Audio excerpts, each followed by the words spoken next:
두 번째로 살펴볼 경기는 이제 테네시 타이탄스와 뉴잉글랜드 페이트리어츠 경기입니다. 이 경기는 이제 20대 13 타이탄스가 승리를 가져갔는데요.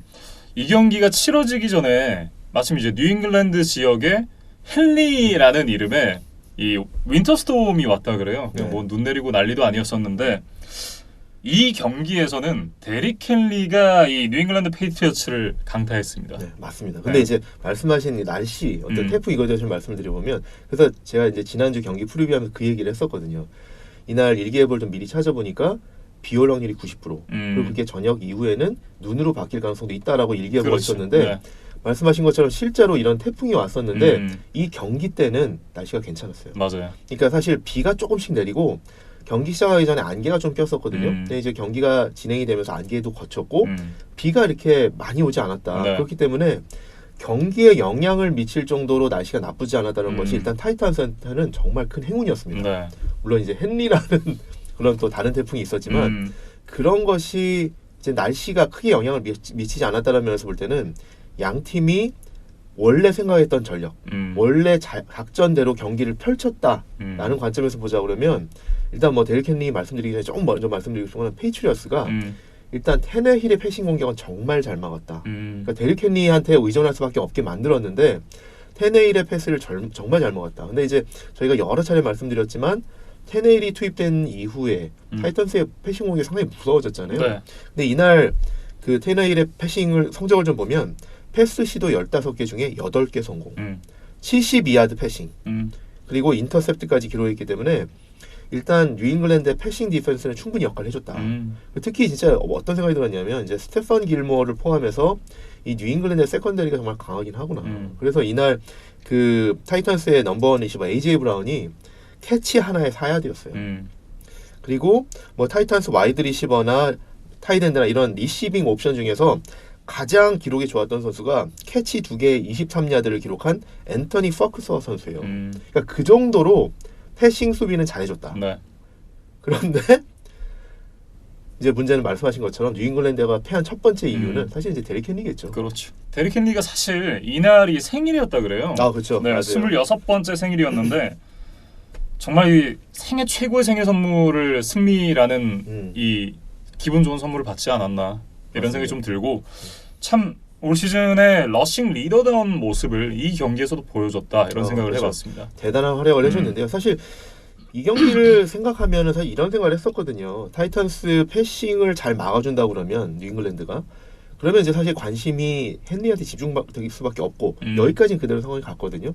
근데 그렇게 되면 뉴잉글랜드 수비 입장에서는 헨리 중심으로 공격이 갈 거다. 그리고 헨리가 올 거다라는 거를 예상하는 상황에서 러싱이 온다 그러면 사실 그렇죠. 디펜시브 라인 뭐 디트릭 와이스라든지 로렌스 가이, 체이스 위노비치 이런 선수들이 앞에서 디펜시브 라인에서 일선에서 좀 잘 막아줄 것 같고 통과하더라도 라인베커 단테 하이타워가 잘 막아주지 않을까라는 생각을 했었는데 완전히 틀렸습니다. 네. 첫 드라이브부터 데릭 헨리가 공을 잡으면 기본적으로 5야드, 6야드씩 기본적으로 나가더라고요. 네. 탈탈 털렸어요. 그렇죠. 그래서 전반에만 100야드 이상을 달렸습니다. 거의 이제 탈곡기 느낌이었는데 이날 이제 기록했던 게 말씀해 주셨다는 대로 이제 전반에만 100 러싱 야드를 기록을 했고 그러면서 이제 총 러싱 야드가 182야드, 터치다운 하나, 그리고 리시빙 야드가 22야드가 있었어요. 그렇죠. 그러면 이제 스크리미지 야드가 204야드를 기록을 하게 됐는데 이게 포스트 시즌에 빌 벨리책 감독이 이끌었던 뉴잉글랜드 페이트리어츠를 상대로 200야드 이상의 스크리미지 야드를 기록한 게 처음이라 그래요. 사실 어느 팀을 상대로 해도 200야드를 얻기는 쉽지 않거든요. 근데 이제 벨리책이 이끄는 페이트리어스의 홈 경기장에서 네. 플레이오프에서 정말 대단한 기록이죠. 2012년 이후에 첫 패배였다고 하니까요. 그렇죠. 그리고 사실 이제 그런 바탕에는 타이탄스의 오펜시브 라인이 뉴잉글랜드의 디펜시브 라인을 압도했다라고 말씀을 드릴 수 있을 것 같습니다. 그리고 어쨌든 뉴잉글랜드의 패인 두 번째를 찾아보면 이건 사실 이제 좀 공격에서 찾아봐야 될 것 같아요. 그러니까 아까 이제 수비에서 헨리를 맞지 못했다는 게 있고 뉴잉글랜드 공격에서는 좋은 기회들을 공격해서 이제 사실 기회를 많이 잡지 못했는데 좋은 기회들이 왔을 때 그거를 터치다운에 연결시키지 못했다라는 게 좀 크다고 생각됩니다. 그래서 이날도 보면 첫 번째 드라이브 그다음에 2쿼터 종료 직전에 두 번의 드라이브에서 좋은 공격을 펼쳤거든요. 특히 이제 2쿼터 종료 직전의 드라이브에서는 타이탄스 1야드 앞에까지 가서 퍼스트 앤 골이었는데 이 두 번 다 필드골로 끝났다. 그렇죠. 이게 너무 아쉬운 거죠. 사실 이게 8점 차이가 되는 거잖아요. 둘 중에 하나만 터치다운을 했었더라도 사실 이제 4점만 있었더라도 이 경기 양상은 달랐을 거다라는 생각이 듭니다. 사실 이제 저희끼리 이제 경기를 보면서 카톡을 했었는데 그런 예감이 들더라고요. 첫 번째 공격 딱 보고 나니까 아 이거 레드존에서의 생산력 때문에 이거 점점 벌어질 것 같다라고 제가 그렇죠, 남겼던 그렇죠. 거 기억나시죠? 네, 그렇죠. 그러니까 결국은 이제 레드존에서의 빈약한 공격력 이것 때문에 좀 경기가 잘 안 풀렸던 것 같고 말씀해 주셨던 대로 그리고 이제 실질적인 이제 마지막 드라이브 그러니까 이제 마지막 직전 드라이브에서 세컨 다운 상황에 줄리안 에델먼이 드랍을 했어요. 아 맞아요. 에델만 드랍도 있었죠. 그 장면이 뭐 그것 때문에 이제 마지막 드라이브에서 공격이 연장이 안 된 것도 분명히 있지만 그 장면이 올 시즌의 뉴잉글랜드 페이트리어츠를 그냥 단적으로 보여주는 한 장면 아닌가 그런 생각이 들었습니다. 네. 맞습니다. 그리고 또 이제 세 번째로 뉴잉글랜드의 페인을 좀 뽑아보자 그러면 전 뭘 뽑고 싶으냐면 테네시 타이탄스의 펀터 브렛 컨을 뽑고 싶습니다. 왜냐면 이날 진짜 미쳤어요. 너무 잘했어요. 그렇죠. 사실 이제 브렛 컨이 퍼스트 팀 올 프로에 뽑히는 선수거든요. 그러니까 리그 최고의 펀터 중에 한 명이라고 말씀을 드릴 수 있는데 뭐 퍼스트 팀 올 프로면 올해 최고라고 말씀드릴 수 있죠. 근데 이 선수가 이날 펀트 6개를 했는데 6개 중에 4개가 인사이드 20.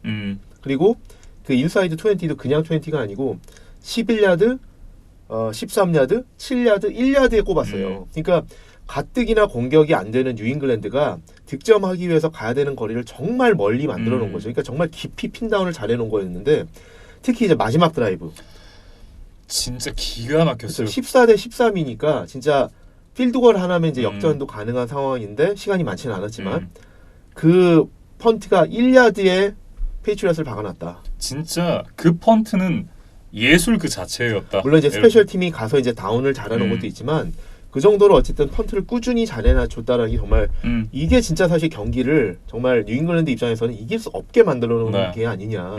그러고 나서 이제 바로 나온 게 픽식스잖아요. 그렇죠. 그래서 사실 한 점 차의 승부가 이제 2포인트 컨버전 하다가 안 돼서 이제 7점 차로 끝났는데 그 브렛 컨의 활약을 보면서 사실 이런 생각도 드는 거죠.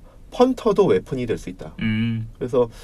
그래서 말씀드린 것처럼 제가 이제 그 뉴잉글랜드가 패한 요인을 3가지를 뽑았는데 수비에서 하나, 공격에서 하나, 스페셜 팀에서 하나였거든요. 그러니까 결국 3가지 측면에서 뉴잉글랜드가 다 패한 경기였다. 네. 이렇게 좀 말씀드릴 수 있습니다. 그러니까 정말 질만한 경기였다 이렇게 좀 생각을 하고 있고 그 많은 분들이 그런 걱정을 해주시더라고요. 이게 제가 뉴잉글랜드 페이트리어츠를 좋아하니까 늘 성공적인 어떤 역사만 봐와서 이걸 받아들이기가 쉽지 않을 것이다. 뭐 이런 생각을 조금 하시는 것 같은데 아닙니다. 제가 아스날 팬이거든요. 제가 17년 차 아스날 팬인데 그런 고통을 정말 진짜 제가 아스날을 좋아하고 한 2년을 지나고 나서부터는 조금씩 고통스러워지기 시작했거든요. 그러니까 한 15년 정도를 고통 속에서 살아왔는데 이 정도는 아무것도 아니다. 일단 이런 말씀을 좀 드리고 싶습니다. 근데 어쨌든 그동안 풋볼을 너무 편하게 봐오신 거죠? 아 그건 맞죠. 이 경기를 지고 나서 뭔가 헛헛함이 있더라고요. 그리고 이게 그 지금 와일드 카드니까 그렇지만 더 위로 가서 더 큰 경기에서 패할수록 그 고통은 더 커집니다. 뭐 예를 들어서 슈퍼볼에서 졌다. 뭐 챔피언십 게임에서 졌다. 이러면 그다음에 뭐 디비전 라운드 와일드 카드는 그나마 좀 덜합니다. 더 크게 올라갔다가 거기서 떨어지면 더 아프듯이 그 더 이렇게 상위권으로 갔다가 추락하면 그 고통은 차라리 안 올라와서 그게 나을 수 있다. 아닙니다. 이런 말씀이시죠? 제가 지난주에 이제 카우보이스 그 흑역사가 아니죠. 흑역사가 아니라 사실 이제 이것도 뭐 강팀이라는 증거지만 좀 이렇게 아쉬웠던 순간들을 말씀드렸는데 다 어쨌든 제가 뽑았던 그 리스트에는 잘했다가 아쉽게 패하는 그런 거였거든요. 근데 그런 것들이 더 아쉽다는 거죠. 그렇죠. 올해처럼 사실 이렇게 플레이오프도 못 가면 이거는 아쉽지도 않죠. 화가 나죠. 근데 어쨌든 이제 사실 페이트리어스 입장에서는 플레이오프에 갔다 이제 1라운드에서 패했으니까 뭐 아쉽긴 하겠지만 그래도 슈퍼볼 진 거보다는 덜 아프다.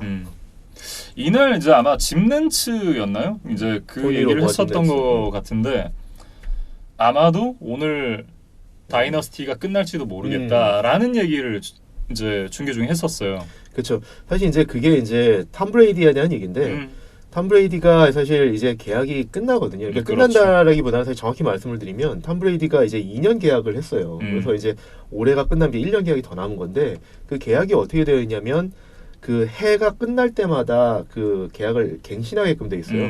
그러니까 그게 사실 양쪽 입장에서는 좀 팀이나 선수 입장에서 좀 중간에서 협의점을 찾은 건데 뉴잉글랜드 입장에서는 이제 나이 많은 노쇠화돼가는 쿼터백에게 너무 많은 금액을 장기 계약으로 묶이기 싫은 거고 그 대신에 2년 계약으로서 어느 정도 이렇게 조금 괜찮아 보이게끔 포장을 해서 줬지만 이걸 매년 갱신해 가자. 그 대신 브레이디는 거기서 뭘 얻었냐면 그렇게 하되 프랜차이즈 태그를 달 수 없다 라는 조항을 넣었거든요. 맞아요. 그러니까 이게 계약을 1년마다 갱신을 해나가야 되는 거기 때문에 실질적으로 계약이 지금 끝나서 재계약을 해야 되는 상황이죠. 네. 그러니까 사실상 FA나 다름이 없습니다. 그렇기 때문에 시즌이 끝난 뉴잉글랜드 입장에서는 지금 이제 톰 브레이디가 사실 FA가 되는 거거든요. 그렇죠. 그리고 그 브레이디 커리어 처음으로 FA가 되는 거기 때문에 사실 팀 입장에서도 그렇고 브레이디 입장에서도 그렇고 이제 앞으로 이거 어떻게 계약을 해나갈 거냐 이게 상당히 큰 관건이고 네. 팬들 입장에서도 상당히 걱정이 되는 거죠. 그래서 이날 경기장에 보면 이제 많은 팬들이 톰 브레이디한테 돌아와라라는 그런 어떤 그 플래카드 이런 것도 좀 많이 있었거든요. 네. 근데 실제로 어떻게 될지는 좀 지켜봐야 됩니다. 그리고 만에 하나 톰 브레이디가 은퇴를 하거나 다른 팀으로 이적한다. 그러면 진짜 우리 세대에서 본 최고의 스포츠 다이너스티가 끝나는 진짜 말씀하신 것처럼 한 시대가 마감하는 그런 셈이 되는 거죠. 네, 저는 사실 엔드 오브 다이너스티는 왜냐면 빌 벨리책이 있으니까 좀 지켜봐야 되지 않나라는 생각이 들고, 그러니까 한 시대에 정말 그렇죠. 맞는 것 같다라는 생각이 들어요. 그리고 좀 전에 말씀드린 것처럼 저는 이 뉴잉글랜드 페이트리어츠 다이너스티가 뭐 모든 종목을 통틀어서 미국 스포츠에서 모든 종목을 다 통틀어서 근래 20년, 뭐 20, 30년 동안 최고의 다이너스티라는 생각을 하거든요. 뭐 뉴욕 양키즈, 샌안토니오 스퍼스, 뭐 디트로이트 레드윙스 이런 팀들도 있지만 20년 가까이 이렇게 아주 꾸준히 계속 우승 후보에 있으면서 이렇게 오랫동안 잘해준 다이너스티는 없거든요. 그래서 뉴잉글랜드가 사실 다른 종목하고 비교해도 근래 한 20, 30년 동안 그러니까 우리 시대의 최고의 다이너스티라고 생각을 하는데 네. 브레이디가 어떻게 하느냐에 따라서 진짜 말씀하신 것처럼 엔드 오브 다이너스티가 될 수 있다. 근데 일단 톰 브레이디가 이런 얘기를 했어요. 경기 끝나고 은퇴할 가능성은 많지 않다. 그러니까, 안 할 거라 그랬죠. 네. 그래서 페이트리어스에 복귀하던 아니면 뭐 페이트리어스하고 협상이 잘 안 되면 다른 팀으로 이적을 하던 뭐 그런 가능성으로 좀 좁혀지는 것 같습니다. 뭐 어찌됐든 은퇴는 하지 않을 거라고 밝혔던 톰 브레이디였고, 뭐 미래는 알 수 없다라는 얘기를 하면서 어찌됐든 나는 이 페이트리어츠를 좋아하고 여기서 이제 일원이었던 게 굉장히 자기 인생에 뭐 기쁜 일이었다 그리고 행운이었다라는 얘기를 하더라고요. 사실 어떻게 보면 인생 역전이죠. 왜냐하면 톰 브레이디 입장에서는 199번. 그렇죠. 6라운드에서 199번. 이제 그것만이 아니라 대학교 때 이 선수 제가 한번 말씀드린 적이 있지만 대학교 때는 이 선수가 세븐스 스트링 쿼터백이었거든요. 미시간 대학교에서. 네. 보통 우리가 프로에서 얘기할 때 서드 스트링 쿼터백 이 이후로 이 얘기가 잘 안 가요. 근데 이제 대학 때는 미시간 대학교에서 세븐스 스트링 쿼터백이었다. 그랬던 선수가 그러니까 학년이 올라가면서 조금씩 올라가서 뭐 세컨드 스트링, 서드 스트링까지 갔다가 6라운드 거의 드래프트가 안 될 뻔했잖아요. 6라운드 말미에 뽑혀서 이렇게 뉴잉글랜드라는 팀에 갔는데 거기서 이렇게 역사를 만들어냈다는 건 사실 뉴잉글랜드 입장에서도 대단한 행운이지만 네. 뭐 톰 브레이디 개인 입장에서도 인생 역전이죠. 그렇죠. 전에 이런 적이 있어요. 톰 브레이디가 몇 년 전에 이제 인터뷰를 하면서 만약에 당신이 풋볼 선수를 하지 않았으면 뭘 했겠냐라는 인터뷰에서 톰 브레이디가 울면서 뭐라고 그랬냐면 사실 이것 때문에 사실 좀 논란이 있었는데 울면서 내가 fut볼 안 해서 어딘가 보험이나 팔고 있었겠죠 이런 얘기를 했었거든요. 그러니까 사실 그에 대해서 이제 보험 업계에 종사하시는 분들이 상당히 좀 이제 좀 그에 대해서 좀 안 좋은 반응을 보였었는데 어쨌든 이제 톰 브레이디 입장에서는 사실 6라운드 말미에 뽑혔다. 근데 우리가 일반적인 풋볼 쿼터백들을 보면 6라운드 말미에 뽑혀서 그 액티브 로스터에 올라가는 선수가 많지는 않아요. 물론 올해 이제 민슈가 있었지만 네. 그런 선수들이 많지는 않거든요. 그렇기 때문에 톰 브레이디 입장에서는 주전으로 뛸 수 있었고 슈퍼볼 우승을 했고 고트라는 이런 위치에까지 올랐다는 거는 정말 상상도 할 수 없었던 행운이고 네. 정말 뭐 인생 역전이라고 저는 말씀드리고 싶습니다. 사실 톰 브레이디에게도 행운이겠지만 이게 뉴잉글랜드 페이트리어츠에게도 굉장한 행운이었던 것이 제가 늘 말씀드리지만 와이프가 지젤 번천이기 때문에 이 선수의 샐러리가 그 팀 내에서 차지하는 비중이 그렇게 크지 않았어요. 그러니까 그러니까 이번 이 최근 2년 동안의 어떤 그 계약을 제외하고는 그 전까지는 이제 차지하는 비중이 10% 안쪽이었고 그러면서 그 돈으로 더 좋은 선수들을 사올 수 있었거든요. 맞아요. 네. 근데 이제 사실 이제 톰 브레이디가 뉴잉글랜드를 떠나지 않을까라고 전망하는 현지 전문가들이 꽤 있는데 그 이유 중에 하나가 그거예요. 그동안 팀한테 너무 양보했다. 이제는 어차피 이제 몇 년 안 남았으니까 네. 브레이디가 은퇴할 때까지 본인도 본인 거를 어느 정도 챙기려고 할 거고 본인이 그 은퇴하기 전까지 계속 기량은 쇠퇴하겠지만 네. 팀에서는 그 정도 연봉을 안 주려고 하겠지만 본인은 은퇴할 때까지 이제는 이제 정상급 대우를 받고 싶을 것이다. 이런 얘기들이 나오거든요. 그러니까 사실 이제 좀 지켜봐야 되는 건데 사실 이제 말씀하신 것처럼 저 그것도 하나 말씀드리고 싶어요. 뉴잉글랜드 입장에서도 톰 브레이디를 만난 건 정말 행운이다라고 한 거는 팀 입장에서 인생 역전입니다. 그렇죠. 왜냐하면 브레이디가 뉴잉글랜드에 오기 전에 뉴잉글랜드가 어떤 팀이었냐? 슈퍼볼에 2번 가긴 했었어요. 2번 다 패했었고 그 전에 어쨌든 뉴잉글랜드는 1승 15패, 2승 14패 이런 팀이었거든요. 그러니까 지금으로 치면 디트로이트 라이온스, 애리조나 카디널스 갔다 왔던 팀, 뉴욕 제츠, 마이애미 이런 팀이었거든요. 뉴잉글랜드가. 그런데 톰 브레이디가 온 후에 지금 그 과거는 다 잊혀져 버렸죠. 누가 그렇게 기억합니까? 지금 그렇죠. 뉴잉글랜드는 역대 최고의 다이너스티라고 알려져 있기 때문에 톰 브레이디 뉴잉글랜드 정말 하늘이 맺어준 짝이다. 그리고 네. 서로 인생 역전이 돼서 한 팀은 최고의 다이너스티, 또 한 선수는 고트라고 불리는 이제 선수가 됐다라는 입장에서 정말 잘 만난 짝이죠. 네. 뭐 어찌됐든 정말 한 시대가 마감하는 그런 경기였다. 이렇게 좀 마지막으로 정리를 해봐야 될 것 같습니다. 그리고 이제 뉴잉글랜드도 좀 오프 시즌에 대해서 조금 더 이제 말씀을 드려보면 일단은 톰 브레이디 문제를 해결하는 게 최우선이고요. 만약에 톰 브레이디가 떠난다 그러면 당연히 이제 쿼터백에 대한 이슈가 가장 큰 문제가 되겠죠. 어떤 선수를 이제 데리고 와서 자유계약이든 신인 드래프트에서든 분명히 어쨌든 그 빈자리는 채워야 되기 때문에 근데 그 빈자리가 채워질 거냐라는 건 또 다른 얘기고요. 네. 두 번째로는 쿼터백을 떠나서 일단 공격수들을 스킬 포지션들을 정말 많이 보강해야 됩니다. 우리 김민준 아나운서 여러 차례 말씀하셨던 것처럼 그롱크의 빈자리. 네. 그러니까 타이든드 자리가 올 시즌 내내 채워지지가 않았고요. 그다음에 와이드 리시버 자리도 보면 중간에 이제 모하메드 사누를 데려오긴 했지만 사실 있는지 없는지 티가 안 났거든요. 사누는 거의 없는 선수죠.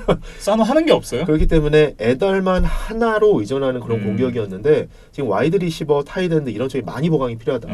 그리고 올 시즌에 또 뉴잉글랜드 공격이 안 됐던 요소 중에 하나는 시즌 시작하기 전에 센터가 부상을 당하면서 오펜시브 라인이 흔들렸다는 거기 때문에 그렇죠. 제가 아까 이제 버플로 빌스도 말씀을 드리면서 오펜시브 라인을 계속 충원 내진 보강해야 된다고 말씀을 드렸는데 오펜시브 라인이 무너지면 공격 전체가 무너집니다. 그렇기 때문에 기존의 오펜시브 라인이 좋은 팀들도 오프 시즌에는 계속 충원을 하거든요. 네. 그렇기 때문에 지금 뉴잉글랜드 입장에서도 오펜시브 라인에 대한 신경은 오프 시즌에 좀 더 쓸 필요가 있습니다. 네. 왜냐면 특히나 이제 올 시즌 오펜시브 라인이 좋지 않으면서 런 공격이 제대로 안 됐거든요. 그렇죠. 네. 그런 부분도 굉장히 좀 컸던 것 같고 네. 어쨌든 많은 보강이 필요한 것 같습니다. 네. 마지막으로 이제 재밌는 포인트 하나만 좀 말씀을 드리면 빌 벨리책이 사실 예상치 못하게 와일드카드에서 떨어졌는데 그의 두 제자 빌 오브라이언과 누구죠? 마이크 브레이블 이 두 명의 제자는 다음 라운드로 진출했습니다. 네. 청출 어람이라고 해야 될까요? 청출 어람이라고 하기에는 아직은 너무 좀 격차가 크지 않나요? 알겠습니다. 어쨌든 이게 좀 재밌는 역전 현상이 좀 일어났습니다. 네. 테니스 타이탄스와 뉴잉글랜드 페이트리어츠의 경기에 대한 얘기를 해봤습니다. 저희는 이제 다음 경기였던 이 미네소타 바이킹스와 뉴올리언스 세인츠의 경기로 이어가겠습니다.